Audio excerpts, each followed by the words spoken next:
আসসালামু আলাইকুম ভাই বোনেরা, সবাই কেমন আছেন? আশা করি আছেন ভালো। আপনাদের দোয়ায় ভালোবাসা আমি ভালো আছি। নতুন করে ভিডিও নিয়ে আবারও আসলাম আপনাদের মাঝে। ভিডিওটা ভালো লাগলে অবশ্যই লাইক কমেন্ট শেয়ার করেন, অন্যজনকে দেখার সুযোগ করেন। ভাই বোনেরা, এখানে আসলাম মার্কেটে কিছু জিনিস কেনাকাটা করার জন্য। আমি মার্কেটে আসলে কিন্তু একাই আসি না, যেহেতু শহরের ব্যাপার আপনার ভাইয়াদের সঙ্গে করেই নিয়ে আসি। পকেট খালি হলে তার এই পকেট খালি হোক, কী কন ভাই বোনেরা? এইরকম পুরো আপনারাও করবেন ভাইয়াদের সাথে, কারণ একাই আসলে নিজের পকেটের টাকা খালি হয়ে যাবে, আর ভাইয়াদেরকে সাথে করে নিয়ে আসলে তাদের পকেট খালি হয়ে যাবে, হয়তো আপনারা বুঝতেই পারছেন। তো যাই হোক, আসলে মার্কেটে আসলে সব কিছুই নিতে ইচ্ছা করে। এই মার্কেটে আসলে কিন্তু সব জিনিসে পেয়ে যাবেন আপনারা।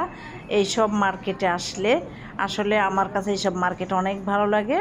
আর এমনিতে মার্কেটে গেলে এখান পাওয়া যায় না, ওখান পাওয়া যায় না, এক মার্কেটে আসলে সব জিনিসই পাওয়া যায়, যা যা নিতে চান সেই জিনিসেই পেয়ে যাবেন। তো যাই হোক, যে কাজ সেই কথা। তো কী কেনাকাটা করলাম অবশ্যই আপনারা দেখতে পারবেন। আসলে আমার মনটা কয় কি, মার্কেটে আসলে আমি সব জিনিসগুলোই নিয়ে যাই, আমার কাছে এরকম লাগে।